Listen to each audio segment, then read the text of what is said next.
One of my favorite journalists and content creators working today, James Corbett. If you're unfamiliar, James is the one-man band behind CorbettReport.com, where he writes, records, and produces thousands of hours of video, podcasts, articles, and more. He's one of the best, and he really puts my work ethic to shame. Ladies and gentlemen, the gold standard, James Corbett. Welcome to the Higherside. Well, thanks for having me back on, but don't put yourself down. Don't sell yourself short there. Oily appendages of a nefarious few, that right there takes the cake. I don't think I can top that this whole interview. Well, thanks, man. Thanks. And it is a real pleasure. We have done this once before, way back in 2013. I'm really psyched to do it again. The main thing that prompted me to get in touch with you again was this documentary you made a few months back, about 70 minutes long, called How Big Oil Conquered the World. And at first I thought, I don't really need to see this. I know this story. But the truth is that part of history has been so concealed that with each retelling, I think you're going to learn a lot of new stuff. And it's so well made that it's got to be my new go-to recommendation for anyone who needs to be conspiratorially educated. It's that good, man. Well, thank you very much. I do appreciate that. And it's great to hear that, because truly this is an encapsulation of a lot of the research that I've been doing for almost, well, about a decade now. So I tried as best I could to try to compress that into an hour or 70 minutes. I hope it speaks for itself. Yeah, it definitely does. It's so well condensed down, and it's very down to earth and practical and easy to grasp. And I guess to get us started here, most people, they know a little bit about John D. Rockefeller and Standard Oil, but how did the saga get started? What do you consider the beginning of the big oil story? Well, in the documentary and just generally, I do tend to go back to the progenitor of the Rockefeller clan, not John D. Rockefeller, but his father, because it's an interesting little topic that not a lot of people know about, but it is a perfectly, completely 100% admitted part of the story. It's not conspiracy theory or anything. It's just part of the Rockefeller story that John D. Rockefeller's father was William Rockefeller, who changed his name to William Livingston because of a string of, well, I mean, he was a rogue. He was a cad. He was not only a philanderer and someone who went town to town literally selling snake oil, but he was also a rapist and a bigamist. And he was run out of town and eventually left the family more or less and adopted the name Livingston and died elsewhere apart from the family. So that is the real origins of the Rockefeller clan. And I think it's, doubly or triply or quadruply ironic that the originator of the Rockefeller dynasty was literally a snake oil salesman. And I think the apple didn't fall far from the tree, although the official story of the Rockefeller dynasty is that John D. learnt from his father, in a sense, learned what not to do. He grew up under the tutelage of his very devout Baptist mother and became a very devout Baptist man and understood, the work ethic that would bring him and his family out of kind of not the grinding poverty they were in, but they weren't in a great situation. And he realized he had to, pull himself up by his bootstraps and all of that. That's the way they tried to take that story. But the other version of that story is another oft-told tale that William Rockefeller used to brag that he tried to cheat his boys every chance he got because he wanted to make them sharp. And again, I think, that's a pretty interesting upbringing for someone who eventually went on to become really one of the world's most richest and influential people. Right. Yeah, those are crucial details in learning about how this family and how this saga kind of unfolded. And one of my favorite parts of it is the prohibition subtext. And I was aware of that kind of hidden history there, and I do want to elaborate on it in a little bit. But as far as dominating the energy space and suppressing other options early on, prohibition, I've learned from this documentary, is really just the tip of the iceberg, because as they built their empire and had things to compete with, you say that in the film, in the earliest forms of electric vehicles, they go back as far as the 1830s, and the first electric car was made in 1884. This is probably really surprising for a lot of people who've been led to believe that the technology just isn't there and that oil is the only option. What else can you say about the electric car component in the late 1800s that people probably aren't aware of? Well, I think, you brought up the salient points there, that a technology for electric engines went back to the early part of the 19th century, and that commercially available electric cars were there by the 1880s. And in fact, it wasn't just some sort of pipe dream type of thing. It was an actually operable technology. In London, there was a fleet of all electric taxis that were taking passengers around London by 1897. And at the turn of the 20th century, the world land speed record was set by an electric car. And in fact, 28% of the cars in the U.S. in the 20th century, at the dawn of the 20th century, and around the turn of 1900, were electric. So it wasn't a small part of the market by any means, and it wasn't at all certain at that point that the gasoline-powered engine was going to be the dominant form of the engine that would take hold and become the basis for society, which was a potential problem for the would-be monopolists of the burgeoning oil industry, which had really taken off on the basis of the fact that whale oil, whale blubber, which was still being used primarily for lamps and heating in homes, was becoming very scarce. Whales were being hunted to extinction in a lot of cases. So it was becoming something that was difficult to replace. And suddenly we had this new techniques for refining petroleum into kerosene for lamp oil. And that was really the basis for the takeoff of the industry in the 1860s. But by the turn of the 20th century, electric lights were really taking over that share of the market. So they really did need a new catalyst, a new reason for gasoline and petroleum-derived products to be the basis for society in order to maintain the market shares that they had. And the engine and automobile was the perfect thing to come along at the perfect time in order for them to do that.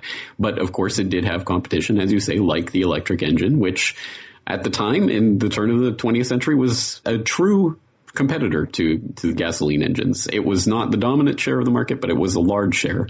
And that, of course, only dwindled after the striking of Spindletop in around 1900 in Texas, which brought unimaginable amounts of gasoline to the market relatively cheaply. And by that point, it started to become quite obvious that electricity was not going to be the main operator for engine technology in the United States. Right. And how synchronistic. I mean, it's like if they didn't find this huge reserve at the right time, they couldn't have lowered the price of oil down enough to where people basically considered it super cheap, and they might have priced other things out of the market. And it all does hinge on just a couple of key moments where they found these huge reservoirs. Because if it had taken maybe another 5 or 10 years, that market share might have grown to a degree that they really couldn't put the lid back on. That's true. And it wasn't only electric engines. Of course, there was also alcohol engines. Fuel alcohol was a significant competitor, with alcohol engines technology being refined to the point that by 1909, the USGS actually published a report showing that there was a fuel economy equivalence between alcohol engines and gas engines, that there was you would get the same bang for the buck, as it were. Between the two technologies. And again, it was Spindletop and the lowering of gasoline prices that really definitively turned the tide in favor of in favor of gasoline over alcohol fuel. So again, there's that other side of it. And then, of course, that brings in the prohibition movement that you were talking about earlier. Right. And not only was alcohol an alternative, but it was actually seemed like in some ways a better fuel than gasoline. I mean, apparently it didn't burn as hot. It isn't as toxic, of course. And also, people have better control over it. A farmer could have a still on his farm and harvest his own alcohol to, fuel his tractors, fuel vehicles. And that component also makes it a better system. It is quite a shame that they were able to do this. But another aspect that is really interesting about this is the public transportation aspect. And man, this really pissed me off and surprised me, because so many big cities in the United States don't have good transportation today. San Diego's is all right, but it's still mainly based on gas-guzzling buses. And now I kind of know why after watching your documentary. But tell us a little bit about what you call the Bustitution campaign and the National City Line saga. That's a pretty interesting piece of the puzzle. It really is. And the funny part about this is that when you go and look this up online, it's trendy in recent years for people to come back with quote unquote so-called debunkings of this story, basically trying to say, oh, it's overblown. This isn't really how it happened, despite the fact that there was actually a federal indictment and successful prosecution of the companies that were involved in this. So officially on the court record, yes, they were guilty of it, but apparently it's this conspiracy theory to talk about it. But yes, this goes back to the point that after World War I, there was still very little actual private car ownership in the United States. Only 1 in 10 Americans actually even owned a car at that point, and the vast majority of certainly city dwellers relied on public transportation like electric trolley networks to get them around the towns. And there were extensive electric trolley networks in numerous cities across the United States. So what is an oligarch connected monopolist to do in a situation like that? Well, you had General Motors starting a front company called National City Lines, and members of that front company included Firestone Tire and Standard Oil of California. Standard Oil of California, obviously one of the offshoots of the Standard Oil Rockefeller dynasty that got broken up in 1910. And they started, as you say, a plan that they called bustitution, or that was termed bustitution, to scrap streetcars across the country, to tear up the railway lines and to replace it with basically with regular roads running GM buses on Standard Oil diesel fuel, of course. So they set to work specifically on that plan, and within a decade, they had already accomplished an incredible amount. They had scrapped over 100 municipal electric transit systems in 45 cities and put gas-burning GM buses on the streets in their place. And by 1955, nearly 90% of the electric streetcar lines in the United States had been ripped out or otherwise eliminated. That comes from F. William Engdahl in his book, Myths, Lies, and Oil Wars. And the more you look into it, the more fascinating it is. But the interesting part was that a lot of this was exposed by a retired naval lieutenant commander called Edwin J. Quimby, who was apparently quite a character in and of himself. But he wrote this manifesto talking about this bustitution system and saying that this was a careful, deliberately planned campaign to swindle you out of your most important and valuable public utilities, your electric railway system. And he went on to detail how this National City Lines had been involved in destroying the public transportation lines in Baltimore, L.A., St. Louis, and other cities. And it was on the basis of his manifesto exposing this that it eventually started to get some media attention. And then in 1949, GM, Firestone, Standard Oil, their officers, their corporate associates were indicted. And they ultimately ended up paying a punishing fine of $5,000 for destroying, for example, I mean, if nothing else, LA's $100 million Pacific Electric system was scrapped as a result of this Pacific City Line plan. And they ended up paying a $5,000 fine for that. In fact, the director of Pacific City Lines was fined $1 for his participation in the scheme. Basically, the judge was saying, yes, you're guilty of this, but I don't think it was a big problem. I think this is overblown. So, it ultimately ends up obviously very well for people who wanted to transform the United States into what we now think of as American car culture. I mean, America is built around the car. Well, it wasn't built around the car by accident. It was part of a very strategic plan that was drawn up in the boardrooms of oligarch-connected companies and was put into place. It was put into operation. And not only were they not significantly fined or imprisoned or damaged in any way for this, you ended up having the hideous situation that in 1953, President Eisenhower appointed Charles Wilson, the president of GM, as his Secretary of Defense. And what did this president of General Motors do as Secretary of Defense of the United States? He, of course, started the federal highways system. He started to put in the interstate highways, which ultimately ended up not only, obviously the Pacific City Lines, National City Lines had already taken out the transportation systems within cities, but between cities, rail was still the most popular form of travel until they started the interstate highway system, directed by literally the president of General Motors, and that ultimately led to an 84% decline in rail travel in the 2 decades between 1945 and 1964. God, man, it's an amazing saga, and our view is so skewed. We think we just don't have these public transportation systems because, the investment's never been made, or I've at some points thought, oh, well, maybe these cities just kind of grew too fast and they're way too kind of dense now to institute such a thing. But when you find out that it was all there already, and of course, if these things had been protected, they would have been updated over time. It is just so sad, man. And I think about all these alternatives, what the country could have been like today if they were allowed to have stayed where they were. I mean, what if electric cars had just been the normal and cities weren't covered in smoke and people weren't breathing in all that Rockefeller bullshit? Also, oil is such a big part of our geopolitics. We wouldn't need to get involved in all of that stuff. And now they have maglev technology. I mean, obviously we're being denied that, and who really knows what else? People really need to get pissed about this, wouldn't you say?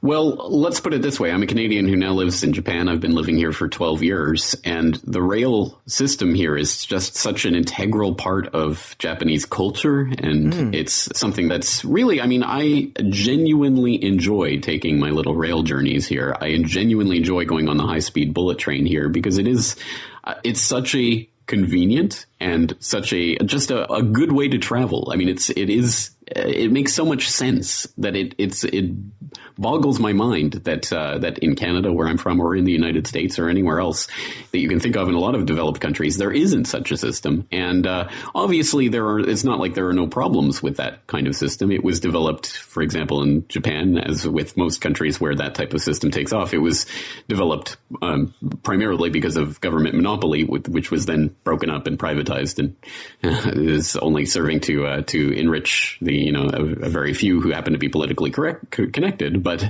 the idea of it and the fact that it does make money and it can make money, that's part of the lie that they want to sell you about this, is that, it doesn't make any economic sense to do this.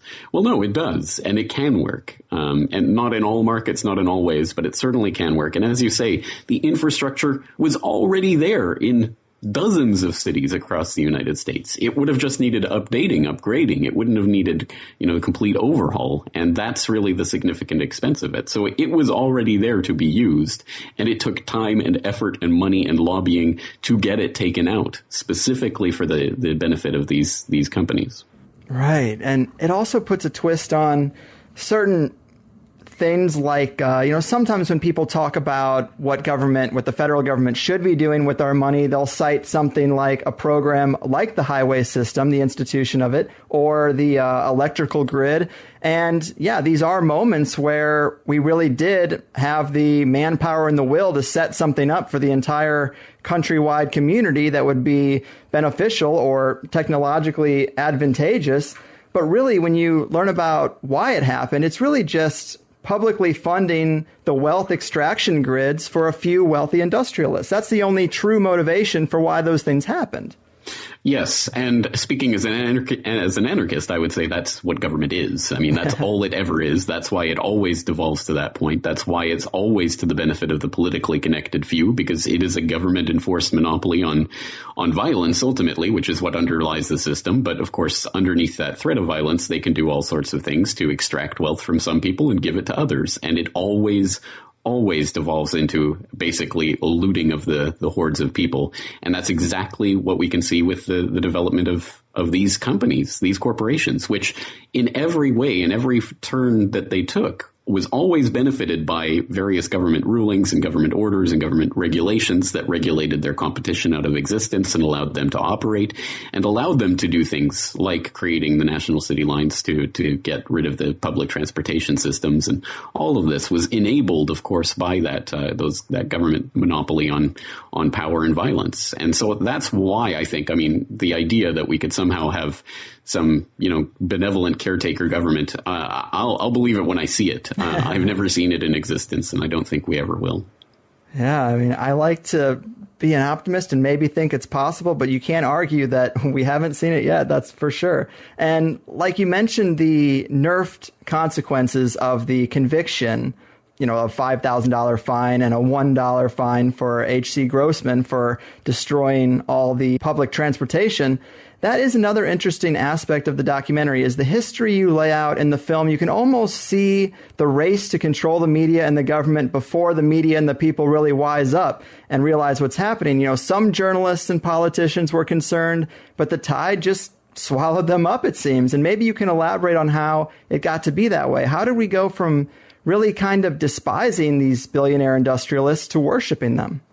Yes, unfortunately, again, this is not just some sort of accident of history. This is a very coordinated plan that was put into place and accomplished on the back of the nearly infinite, for all intents and purposes, resource of the Rockefellers and their ilk. And I mean, it's fascinating. This probably deserves, well, actually, almost every single aspect of this documentary deserves a documentary unto itself. But this one in particular interests me because obviously I'm in alternative media. This is what I do. And the history of media as we know it and what we understand as the media is so integrally tied into this story and these monopolists of the 19th century turning the tide of public opinion, as you say, from being despised by the average sort of working stiff in the U.S. or where have you, to the point where we're at today, where you have these memes that go around online about good guy Gates. Bill Gates is one of the most wonderful beatific human beings on the planet. And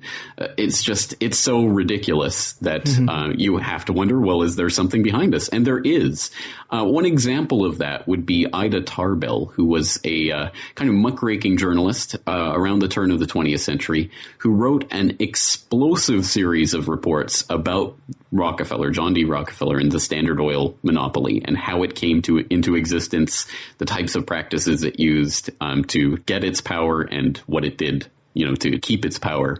And it was a very popular series of reports that really did galvanize public opinion against Rockefeller. And just go and look at some of the sort of editorial cartoons and depictions of Rockefeller from that time period, and none of them are flattering. They're all about, Rockefeller's head and his arms are these octopus legs encircling the globe, or, those types of things where it's always this insidious, horrible influence that really encompasses, in some cases, literally he has the Congress in his hand and he's kind of inspecting them, to see what he can get out of them. And those types of depictions were very common.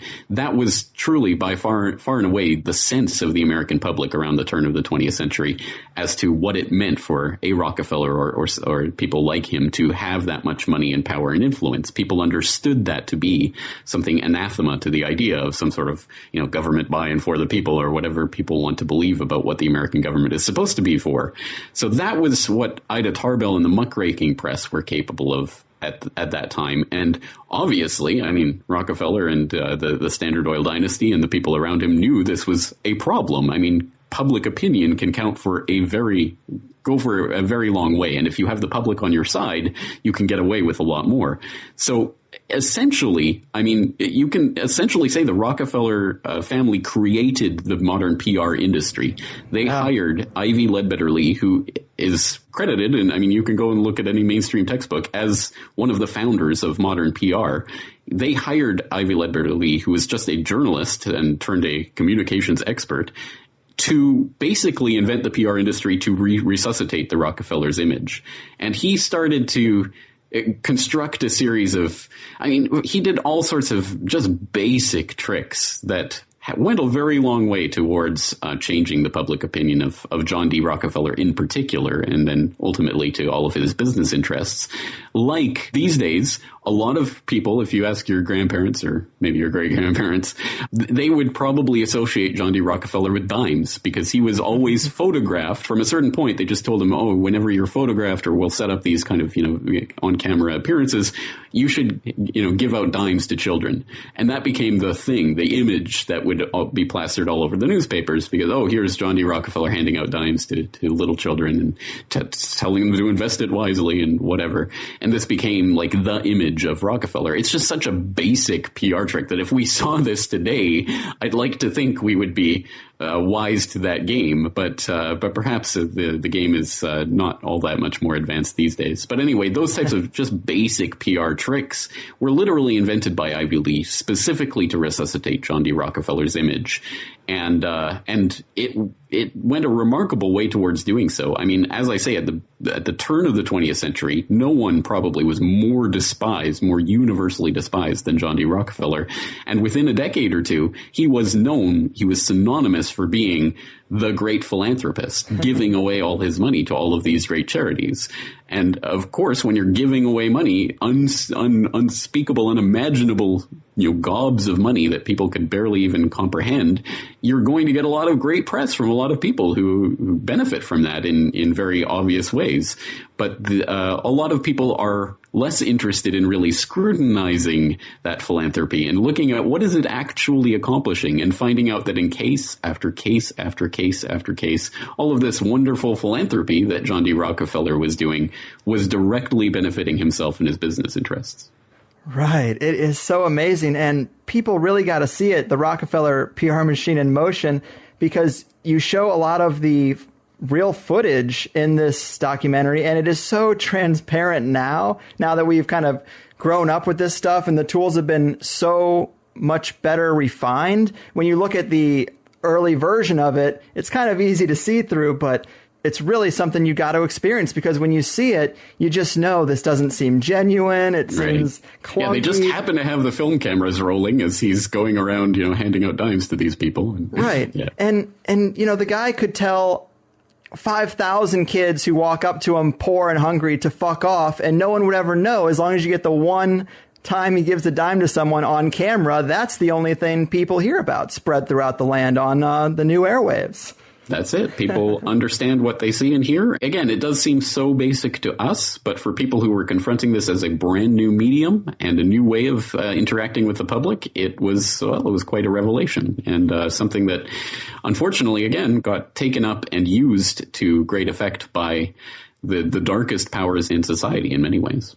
Yeah, I just love that angle. And we also had mentioned that alcohol was an alternative to oil at that time, and that it was the true motivation behind prohibition. But maybe you can elaborate on that a little bit for people who might be kind of new to the idea, because when you first hear it, it's kind of shocking, but that's the underlying truth, isn't it?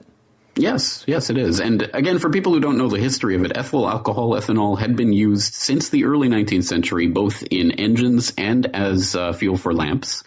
And it was more expensive than petroleum-derived products, but it was more accessible in places like London or Paris or places like that at that time did not have some steady access to oil supplies. So it was quite popular, and the earliest gasoline engines were almost universally designed to run on either alcohol or gasoline. For example, Henry Ford famously designed the Model T to run on either alcohol or gasoline. So it was not baked into the cake at that point, at the turn of the 20th century, that gasoline would be the de facto and standard and only real choice for fuel for these engines. And Henry Ford was, in fact, quite a champion for the idea of ethyl alcohol. He said to the New York Times, and this was in the 1920s, after it had really been decided pretty much definitively in favor of petroleum. He said to the New York Times, the fuel of the future is going to come from fruit like that sumac out by the road, or from apples, weeds, sawdust, almost anything. There is fuel in every bit of vegetable matter that can be fermented. The idea here is that ethyl alcohol would be the perfect antidote to a completely monopolizable resource like petroleum. Petroleum obviously can be controlled from wellhead to gas pump and everything in between, exactly as Standard Oil did. That vertical monopoly can be very definitively controlled, whereas something that can literally be processed out of anything by anyone at home with a still, it's just the exact opposite idea. And I think that's quite obviously why it could not be allowed to thrive by the oligarchs and their fellow cohorts. So there was a tax on alcohol that had been instituted in the Civil War to help pay for the Civil War that, unsurprisingly, 50 years later was still in place. There was a big move to get this repealed, and even President Roosevelt in 1906 told the U.S. Congress that, and this is a direct quote, the Standard Oil Company has largely by unfair or unlawful methods crushed out home competition, it is highly desirable that an element of competition should be introduced by the passage of some such law as which has already passed the House, putting alcohol used in the arts and manufactures upon the free list.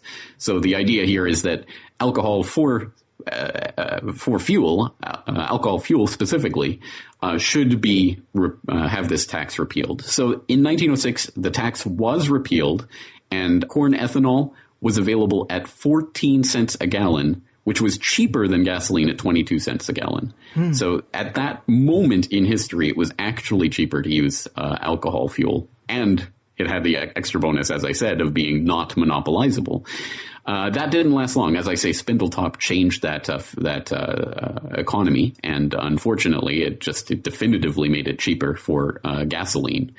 And the interesting part of all of this, as we talked about before, is that what really helped to turn the tide and ultimately crush the idea that alcohol fuel was going to ever replace gasoline was the Prohibition movement. And it's kind of a tangential way in which this happened, but at any rate, the anti-alcohol and anti-drinking movement had been around in the United States for over 50 years by that point. You had a number of movements arise because America was a particularly hard-drinking country at that time. The average American over 15 years old drank 7 gallons of pure alcohol per year, which is actually 3 times higher than today's average. So it was a country of hard drinkers and people who like to work hard and play hard, I guess. This caused a lot of social problems, and so you had anti-alcohol movements starting in the 1830s and really gaining some steam in 1869 with the foundation of the Prohibition Party, and then you had the Women's Christian Temperance Union in the 1870s. These were grassroots campaigns that were against the social ills of drinking alcohol. So that is where it came from. And it had some limited successes in quotation marks. I mean, for example, Maine outlawed the sale and manufacture of liquor in 1851, but only for 5 years. So there was a little bit of political movement, but not a lot of political movement until the 1890s. In fact, specifically in 1893, the Anti-Saloon League was formed in Ohio. And Ohio should ring a bell for people who know anything about the history of oil, because that's the birth home state of Standard Oil. And not surprisingly, the ACL founder and director was Howard Hyde Russell, who was a personal friend of John D. Rockefeller. And the ASL, the Anti-Saloon League, got generous annual donations from Rockefeller himself. And so this is when the political movement to force prohibition really started to take off. And by the turn of the 20th century, you started to see a genuine sort of popular political movement arising out of this. And the Anti-Saloon League was instrumental in that. Now, again, the official Rockefeller history will tell you it's because Rockefeller was a teetotaler himself. He just wanted, he didn't like the effects of alcohol. He thought they were detrimental to community standards. He was such a pious, good Christian gentleman that he didn't want to see people debasing themselves. That's, again, the official story. Immediately and completely counteracted by his association with, for example, Stephen Harkness, who was one of the original investors in Standard Oil. He was a director in the company all the way until his death. And how did he catch Rockefeller's eye? He made gobs of money. He made a fortune by getting tips about an excise tax that was going to be introduced on whiskey. And he bought up all the whiskey in advance of the new tax so that he could then sell it at a huge profit after the tax kicked in. And he made, that's how he made his fortune. And that's how he became, one of the founding investors in Standard Oil. So clearly Rockefeller didn't have much of a ethical concern with the people who made their money from selling alcohol. But anyway, that being whatever it is, the point is Rockefeller did generously donate to the Anti-Saloon League, which was one of the key groups that helped to get the amendment into existence to enforce prohibition. And one of the immediate effects of prohibition, again, is tangential, but it's important. One of the effects is, we can't have alcohol that could even potentially be used as a drinking, for drinking. And, ethyl alcohol it's dangerous, but people can drink it. So what we have to do is make sure that they don't drink it by deliberately poisoning it. So the government enforced a rule saying that ethanol could be used as a fuel, but it had to have chemicals added to it to make it poisonous if drunk. And those chemicals, ironically enough, turned out to be petroleum byproducts. So, of course. But anyway, that ruined the fuel economy of ethyl alcohol, and of course just made it completely untenable as a real replacement for gasoline, which was more easily available, more readily available, more cheaply available. There was just no question of competition after that point. So at that point, ethyl alcohol was really only ever used as an additive to gasoline to, improve engine knock and things like that. So the prohibition successfully terminated the idea that alcohol fuel would ever be a real alternative to gasoline. Man, it's just an amazing story. And whenever I run into conspiracy skeptics, so whether we're talking about 9/11 or anything else, it's always the same answers. They just say, there'd be too many people involved. The secret is too big to keep. But here you have a great example where everybody knew alcohol could be used as a fuel, but yet we don't know that today. Like, they controlled information on this so well that for decades, people just forgot about it. And, when you say secrets can't be kept, here's one that was kept. There's so many people today who see ethanol as a fuel as part of this whole Go Green movement, and they think it's something new. They think it's a new development that they're just learning to do. And if only the technology was there, they'd convert us over to a cleaner, more sustainable fuel.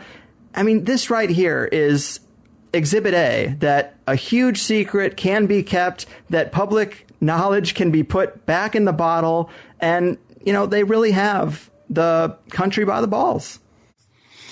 I wish it weren't so, but unfortunately it is in a lot of different ways. And I don't want to make it into more than it is. I think gasoline is and has been cheaper than ethyl alcohol. it's not a question of which one would have been cheaper in the long run, but I think obviously the undermining of ethyl alcohol as even a potential alternative to gasoline, as you say, petroleum has been at the basis of so many geopolitical involvements and entanglements. And of course, I think it's about so much more what's happening in Iraq or Syria or Libya or places like that.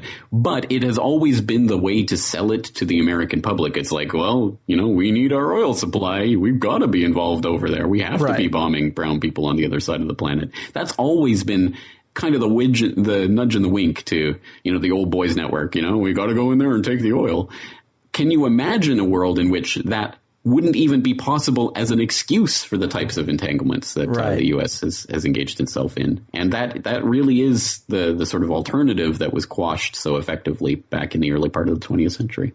Exactly. Yeah, it is a huge tangled web and a butterfly effect, and all the dominoes seem to fall. But yeah, obviously the imperialism overseas is about more than the oil, but that excuse is so crucial to how they get it done.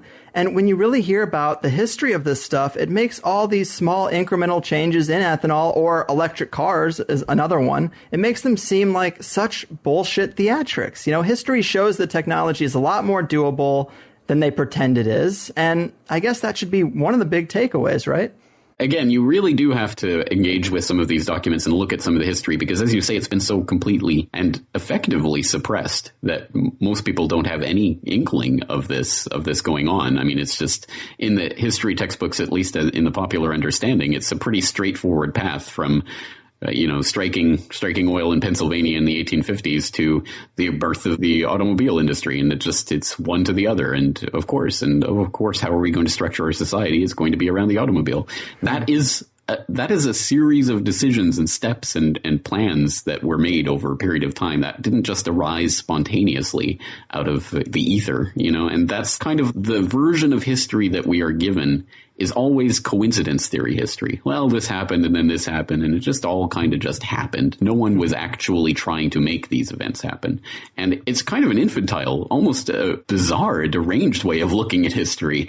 I don't know why we would think that these types of massive, major turning points in history would just be happenstance and, shucks, golly gee whiz, who would have thought it would have turned out that way, as opposed to the idea that people who have power and money and interest would conspire to keep that power and money and interest and further it to their, subsequent generations. But for some reason, that's become the unspeakable truth.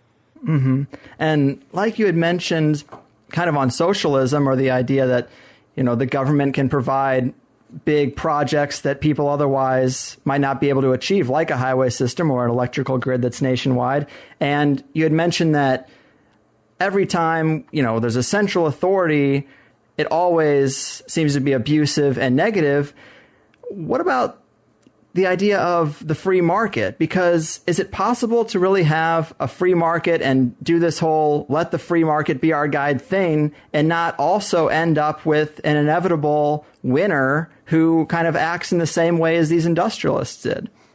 Yeah, I mean, it's the fundamental question that so many people come back to. And I think part of this is that so many of these words and phrases become so completely tarnished by all of the associations and baggage that people bring to them that they become useless in some ways to actually indicate what's happening. So, for example, I mean, the word socialism, the word communism, the word free market has so many associations for people that people often don't even really understand what it is that they're talking about, or maybe they do, but what they're talking about isn't really reflected in what that word implies. So, Guilty. For example, when it comes back to something like free market, what I would mean when I talk about free market would be voluntary interactions between adult human beings capable of engaging in those types of voluntary interactions.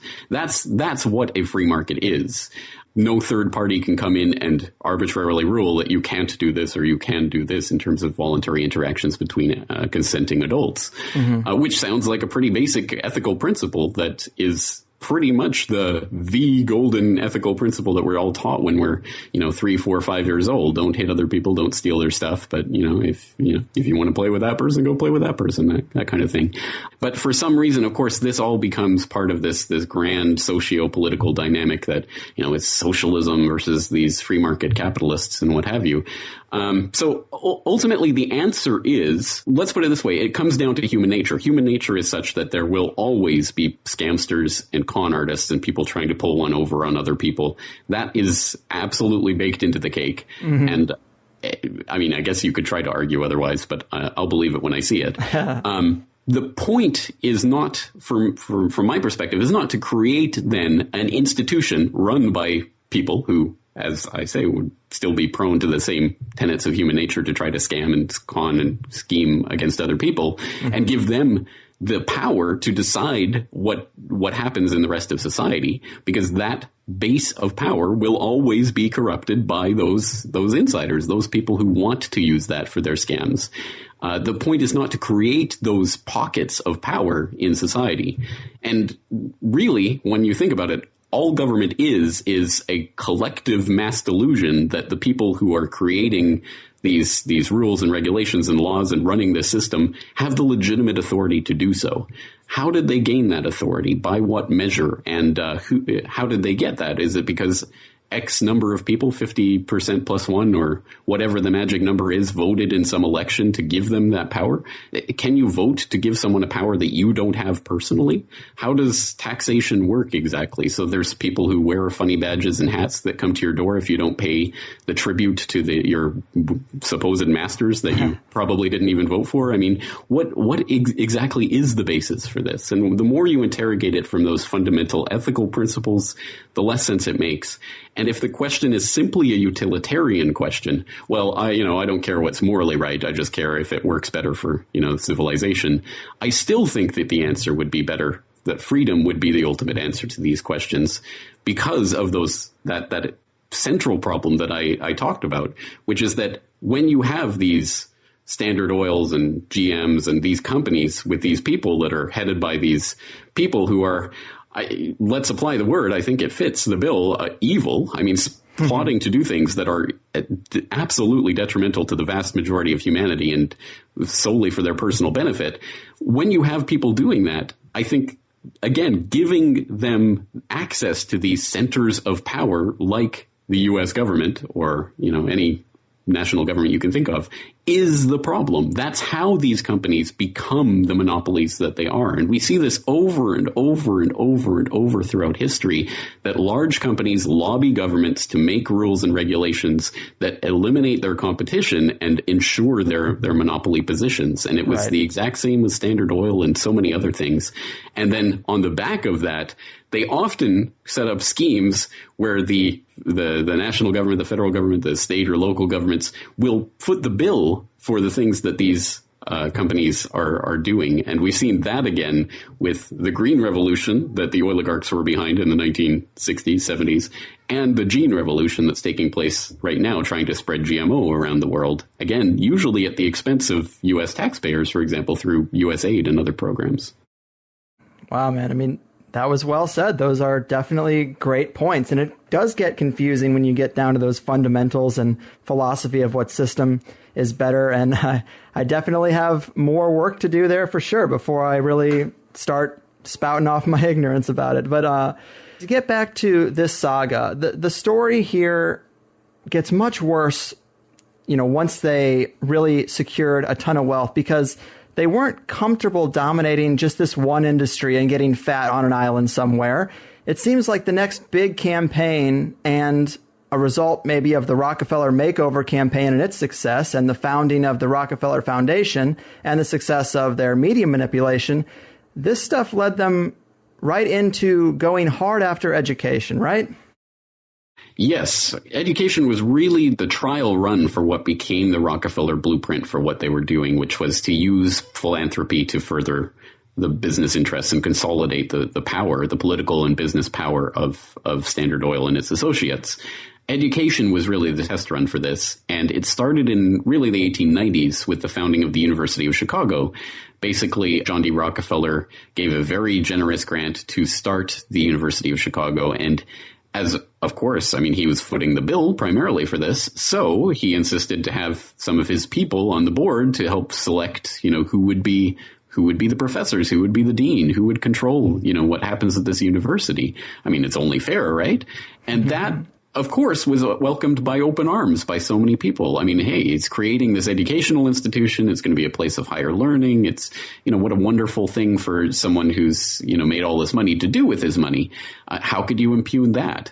And really is the sort of the thin edge of the wedge of what became a standard practice, which again was to use philanthropy as a cover for things that would ultimately further their interests. And there's a lot to say about the various specific things that they did at these different institutions. And you can look at the University of Chicago and the people. For example, there was one professor that I came across in the when I was doing the research for this that didn't make it into the final cut of the documentary. I don't have the name off the top of my head, but he was talking about how trying to talk basically about the Rockefeller interests, and he ended up getting fired from his position at the university for daring to do so. And I believe that was directly at the request of John D. Rockefeller. So again, control people's education, control their mindset, control the information they have access to, and you control the people.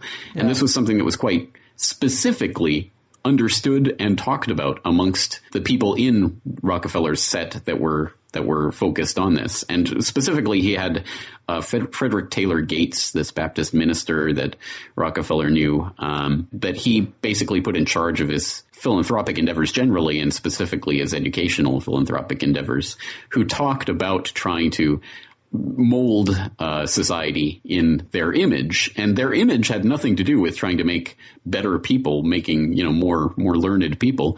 The image, of course, was for Rockefeller and Carnegie and the others that were involved, the 19th century robber barons who were involved in this process, was to mold people into pliable workers for factories, basically. I mean, that was the primary industrial interest of the industrialists. So why else would they be funding education? It only makes sense. And we have this from various documents that they themselves penned, like the Country School of Tomorrow that I talked about in the documentary, where they openly talked about trying to mold people not into lawyers or doctors or preachers or politicians or statesmen, certainly not into artists or painters or musicians or anything of that sort, not trying to make men of learning or science out of them, but to make responsive and grateful folk out of these people. And so education definitely was the first place where this money was put. And I think probably the least controversial. Again, who could possibly try to find something wrong with the idea that Rockefeller was starting a general education board endowed with $180 million. And this is $180 million in turn of the century dollars. I mean, that's an unimaginably large amount of money. And he was throwing that hand over fist at all of these different institutions. And it wasn't long before that directly parlayed into the next part of the takeover, which was Big Pharma. Because what do you do with this educational power? Well, one of them is you take over the history courses and you start to shape the history curriculum that is then taught to not only in the universities, but then ultimately filters down to the grade school level, so that American history is largely the result of an American Historical Association, which was founded, of course, by money from the Carnegies and the Rockefellers. So again, that process has had a huge effect on the shaping of American history and how people understand it. But the other part of this that directly had a direct influence was the shaping of the American college system when it came to medical colleges and what it meant to be a doctor and how that license was awarded.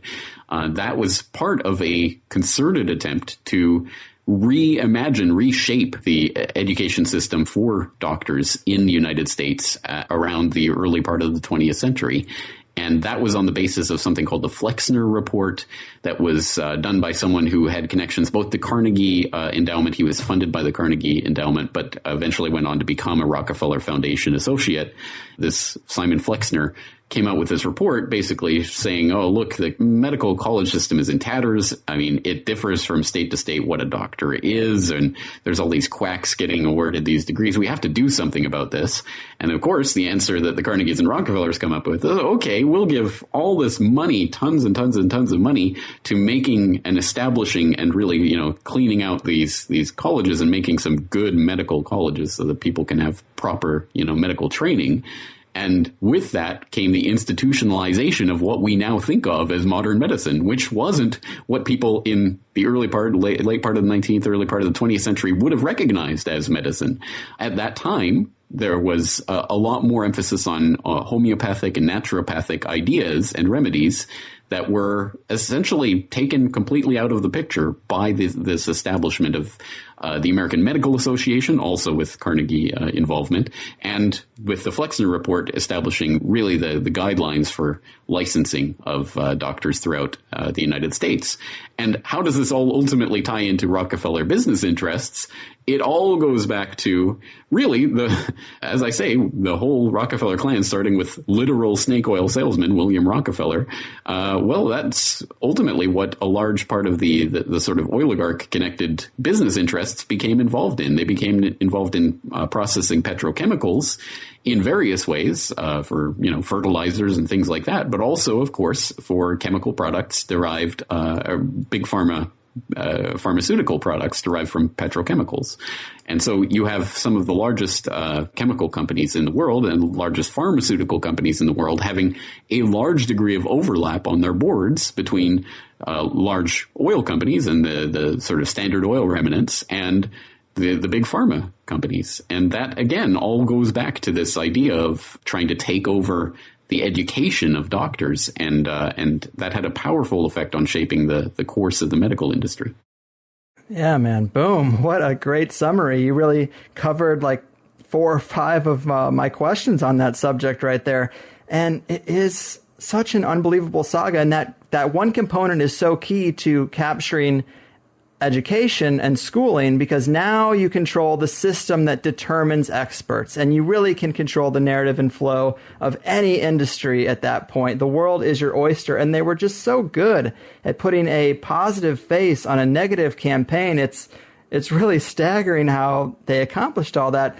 And you mentioned how this kind of twisted the teachings of American history, and that is a great example of how this template was rolled out in many different fields, including medicine, like you mentioned.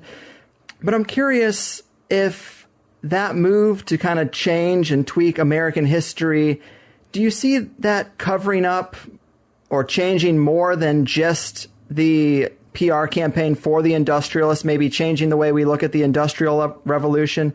Do you feel like it did more than that on the history side of things?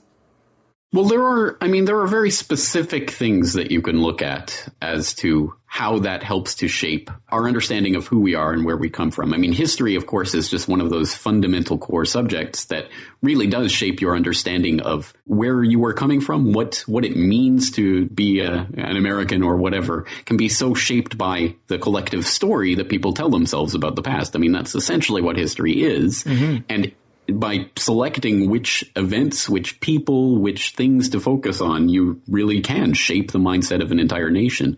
One specific example that you can look at with something like that is the Ludlow Massacre.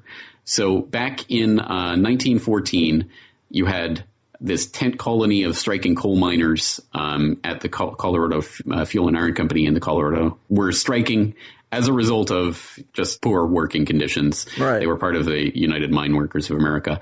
And of course, the Rockefellers owned the Colorado Fuel and Iron Company. And then you had the Rocky Mountain Fuel Company and the Victor American Fuel Company. And so on April 20th, 1914, there was this battle. I mean, the skirmish broke out between the National Guard and the striking miners. And you ended up with dozens of people dead, and including children and wives of these miners. I mean, it was a horrific event. And it was given attention at that time, and it did become a PR disaster for the Rockefellers. And that's when they really stepped up their PR campaign and their control. And that's really when John D. Rockefeller definitely by that point had left the limelight, and it was John D. Rockefeller Jr. who started to step in. And Jr. only ever was really associated with the philanthropy side of things. So that's when they really tried to flip that switch, and it's like, oh, the Rockefellers aren't in business anymore. We're just philanthropists. And so that's when that really started to happen in earnest. But as I say, at the time, it received a lot of press and definitely gave a black eye to the Rockefellers. But it was really removed from the teaching of history over time, to the point where you had Howard Zinn, The People's History of the United States or whatever, really resuscitated the understanding of events like that in a way that hadn't been heard for generations. So that, again, the idea that there was this mass unrest and there was brutal suppression of these workers at various times in history is not something most people would associate with the history of the United States. I mean, maybe people have some sort of vague understanding of it, but specific events and things like that really did catalyze national attention and national interest at that time, completely gone. Another great example, actually, of that, probably even a better example, would be the founding of the Federal Reserve. Right. Back, again, 1913, 1914. Extremely, extremely popularly followed and understood story at that time from the late 19th century on. There was huge interest in the question of banking and the banks on Wall Street and how much control they had over the American economy. Extremely popular issue, and a lot of people very interested in it. It affected, everyone understood how the banks and the bankers affected the rest of the economy. The farmers knew, for example, I mean, every year they had to get loans in order to produce their crop and then sell their crop and pay back their loans. I mean, it was the entire economy was so very much focused on these small number of New York-based Wall Street financial firms that really did dictate what happened in the economy generally. And so that in 1907, there was a big panic on Wall Street. You had all these people just all over the place were apoplectic. They were outraged at these banks, at these financial firms that they knew were controlling the economy, that had the economy by the cojones. And J.P. Morgan magnanimously stepped in and made sure to underwrite the economy. And he famously locked a bunch of bankers in a room overnight, and he wouldn't let them leave until they agreed to, underwrite whatever was happening on Wall Street to stop the panic. And, J.P. Morgan saves the day. And then a few years later, I mean, as a result of this, you have people clamoring for some sort of solution. So what's the solution that people start to focus on? It's the idea of a central bank. We need a central bank in the United States to control these banks. So who gets in front of that movement and makes it their own? The bankers, of course. They want, again, as I say, every time you give this monopoly violence institution the power to create these types of regulatory agencies, it will always be front run by the people who have an interest in it, exactly as it was at that time. But they they knew at that time it was such a popular issue, so many people were focused on it, they had to stop the public from finding out what they were up to and trying to get ahead of this and trying to create their own central bank. So they met a number of top bankers met in complete secrecy in 1910 on Jekyll Island. People might know this story. If they don't, I suggest they check out one of my previous documentaries, Century of Enslavement, that talks about this story. Literally a conspiracy amongst the top bankers and financial oligarchs of the country at that time, including Nelson Aldrich, who just happened to be the father-in-law of John D. Rockefeller Jr., no surprise there. And they met in secret to create what became the seed for the Federal Reserve. It was ultimately forwarded by some different people, but it was essentially the Federal Reserve Act. And one of the conspirators themselves, Frank Vanderlip, actually wrote 25 years after the fact in 1935 in the Saturday Evening Post, wrote about the whole thing. And yes, we were all conspirators and, we had to act secretly because the public would be outraged if they knew we were behind this. Ultimately, of course, they got what they wanted. They got the Federal Reserve, which was really just a cartelization of the banking industry in the hands of the bankers. So they got exactly what they wanted, complete control over the American financial system. And after that point, it had been such a popular issue, such a part of the popular imagination. So many people focused on it. After that point, the teaching of that part of history and the importance of the central bank and what it does and how the economy is controlled by the banks completely left the popular imagination because it completely left the education system. I don't know. Again, I'm Canadian. I'm not American, so I don't know what kind of things you were taught in U.S. public schools about the central bank and the banking system in the United States. But I know in Canada we were taught pretty much nothing whatsoever about the monetary system or how it works or monetary history or the fact that there were these huge popular movements in the populists political movements and parties in the late 19th century, decrying the bankers and all of this.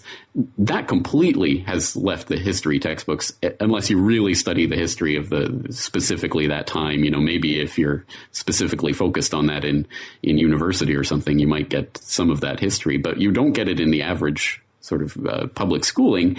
And that creates, again, this giant gap in our understanding of what it is. How did this system come into place? How does it affect us?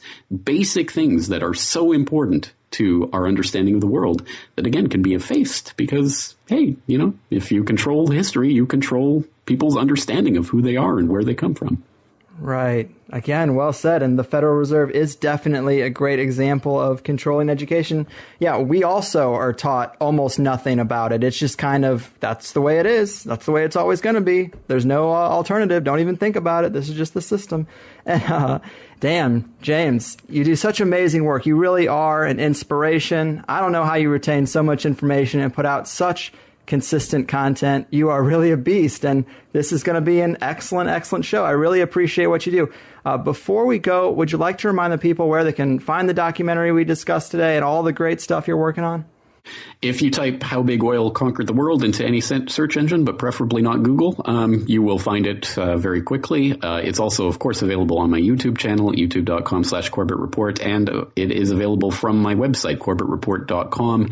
That's the best place to go because you can get the transcript is up there. It's in MP3 form. It's in MP4 form, so you can download it, either way. I do encourage people to download any and all of my work, repost it, mirror it, remix it, spread it out, burn it to a DVD and hand it to your neighbor, whatever you have to do to get this information out to other people. That's what I do, and that's why I do it. So CorbettReport.com, CORBETT report.com is the one-stop shop for everything I do.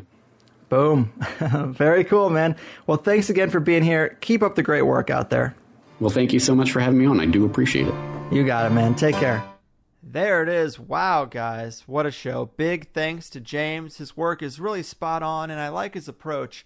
I think there is a little bit more to magic than he does, but every guest has a different expertise, and the way James tracks the movements of the elite in the past few centuries is definitely on point.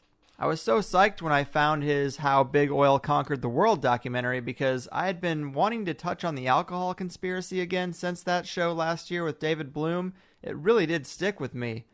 And like I mentioned to James, if you're going to approach a skeptic with a few key conspiracy sagas, you can't go right to 9/11 and the modern-day false flag events. People are way too emotional about those things. But if you talk about the Titanic and the truth about prohibition and maybe even the education conspiracy, Those are the breadcrumbs that I think soften the blow of really coming to grips with the totality of the big bamboozle. But the story of oil and alcohol shares a lot of parallels with the marijuana hemp story. I mean, here's another resource that would be great for making all sorts of things and undercut the major industrial systems that were already in place.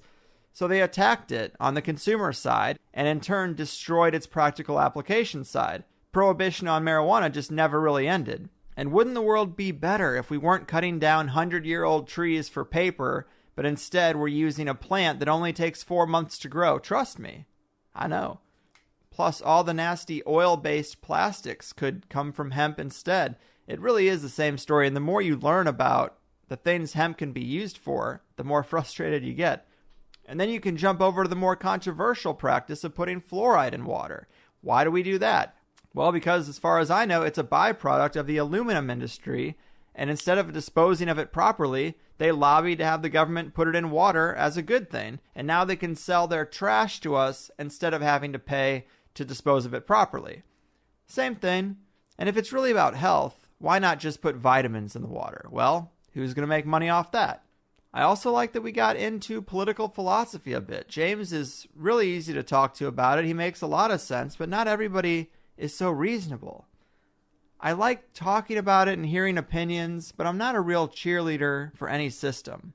I see how increased social programs protect at least a basic standard of living, which is important, but I also see the argument that tax is theft and keeps the poor suckling at the government teat. Then on the other hand, going more towards a libertarian anarchist type system removes the minimum wage and all the other protections we have from a complete cleaning of the house by the bankers and the corporatocracy. I guess for me, it's like diet. You don't want to eat just protein. You don't want to eat just vegetables, at least I don't. You want a healthy balance of both. But, sometimes I do want to explore the idea of removing the structure of a corporation altogether. Sounds kind of bold. I mean, sure, there are still going to be companies around, but every company should have an owner who is personally responsible for the company's actions. If you can't control what your company is doing, then it's too big. Reel it back. I think that right there could be one of the biggest things that puts greed in check, is getting rid of that limited liability that all these rich assholes hide behind. I do vibe with James on the peer-to-peer networks and the way that those are changing many industries. I'm so into that. All these digital innovations that are helping people work out their own systems. We talked about that a lot in the second hour, along with how the industrialists expanded from energy to education to medicine to food to full spectrum dominance and where they're going next. So in the second hour of today's show, we just really completed the story. But I really liked this episode. It's one of those well-rounded, very clear narratives where you can see a lot of the power and influence coming from just a few key people. It doesn't incorporate everything, but still, all those little things they got their greasy fingers on, they add up really fast. So I hope you liked it. Maybe this is the one that finally gets you to sign up for THC Plus and support the show if you don't already. Maybe not. But definitely check out what James Corbett is doing over at CorbettReport.com. You'll find the link with the episode.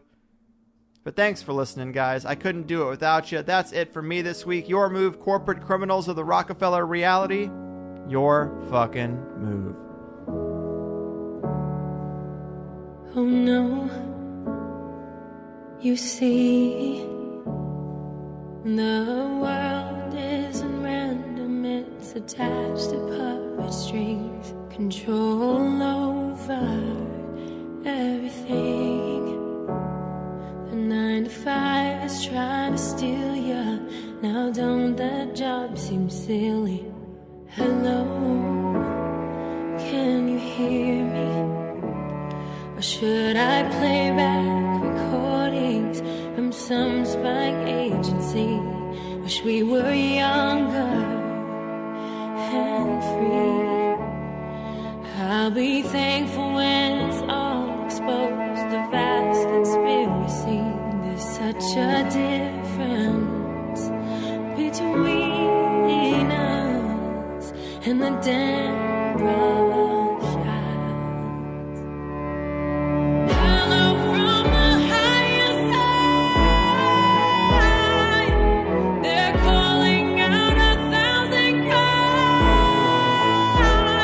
They'll tell you the story.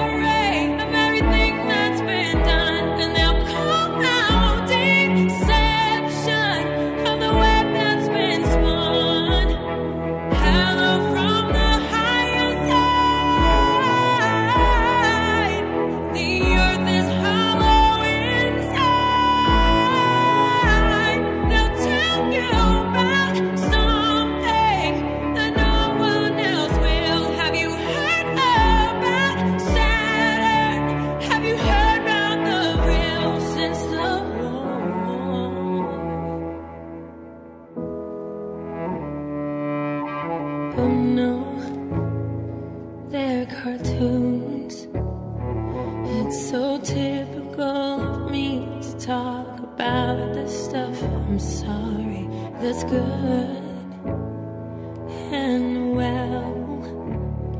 Did you ever hear the argument that nothing really happens? It's no secret, and that the best is plus.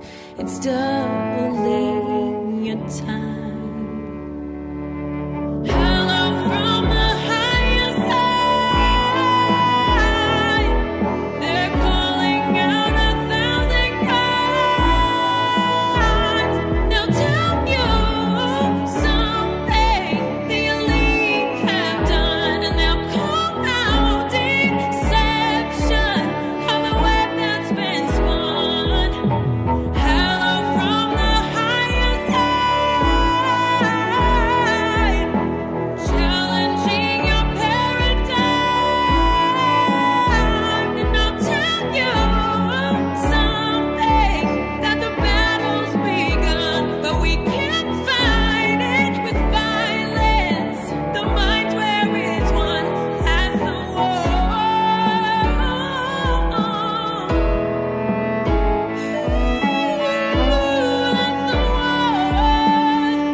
Hey guys, thanks for listening to the first hour of the Higherside Chats podcast with me, Greg Carlwood. If you don't know, there is a second hour to all the episodes we do around here. Generally, we're able to get a lot deeper into the topics and ideas that a guest is about, so if you enjoyed what you've heard from THC for free, consider signing up at the HighersideChatsPlus.com to get the second hour of the 5 shows I put together each month. I never really wanted to be a paid subscriber podcast, but I really hate the idea of spending airtime promoting some product that's completely unrelated and telling you the best way to support the show is to buy an audiobook or new underwear by mail or something crazy like that. So instead, if you like the show, double your time with it for $5 a month and let's cut out all the other shit. It's half the price of a movie ticket and you get at least an extra 5 hours of show a month. Collectively, it keeps us stable, and it frees me from wasting your time with anything but the show you came to listen to. It's really the only way for an independent, one-man show to make it, and I do what I can so that it's worth your while. Since we started this, I've always tried to use the subscriptions to improve the podcast and make sign-ups more advantageous. It started with just a second